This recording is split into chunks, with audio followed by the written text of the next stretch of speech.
Sa tala ng PNP o ng Philippine National Police, tumaas ng mahigit 50,000 ang bilang ng mga naitalang krimen sa Pilipinas mula 2013 hanggang sa kasalukuyan. Pero kasabay raw niyan, halos na doble naman ang bilang ng mga naresolbang kaso. Si Joseph Morong on assignment.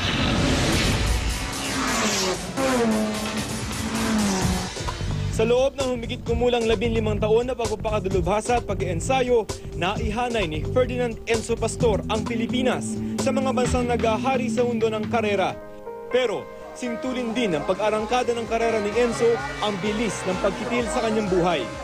Papunta na si Enzo sa malamang sanay panibago niyang kampyonato noong nakaraang buwan nang biglang paulanan siya ng 11 bala ng baril sa kanto ng Congressional at Visayas Avenue sa Quezon City na naging sanhi ng kanyang pagkamatay.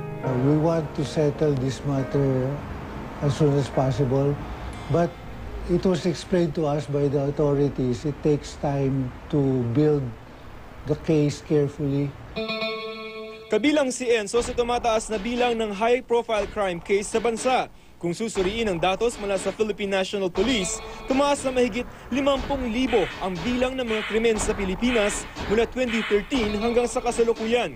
Pero paglilinaw ng PNP, nung nagkaroon ng spike sa crime volume for 2013, they were mistaking this for a rise in crime incidents, which is not true. This was just brought about by a factual and actual reporting of crime incidents. Puna ng VACC of Volunteers Against Crime and Corruption, talagang dumami ang mga high-profile cases. Perennial problem now. What more of the lowly people? Where is now the police visibility then? Ibig sabihin, whether it is Enzo Pastor or the next vendor or the street guy na minurder, is as important as any other case.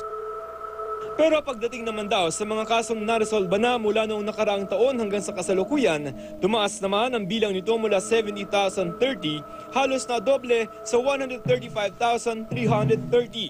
Isa sa agarang naresolbang kaso ng PNP, ang pagkakapas lang sa negosyanteng si Richard King ng Davao City. Mismong si Pangulong Aquino raw maagap sa pagpapaalala sa pulisya para agarang kumilos at mahuli ang mga utak sa likod ng mga sunod-sunod na high-profile killings.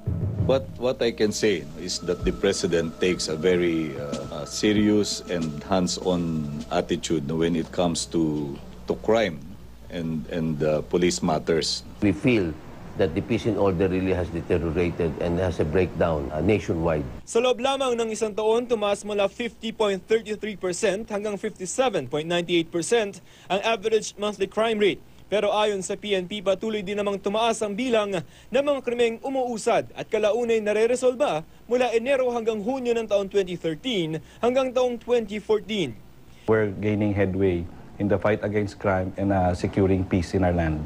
Hindi ba't it's more fun in the Philippines ang madalas nating ipinupronta sa mga turista? Sana sumasalamin ito sa sitwasyon ng kaayusan at kapayapaan sa ating bansa. Patunayan sana nating abot kamay pa rin ang hustisya at tunay ngang ligtas at masarap mamuhay sa ating bayan. Joseph Morong, GMA News.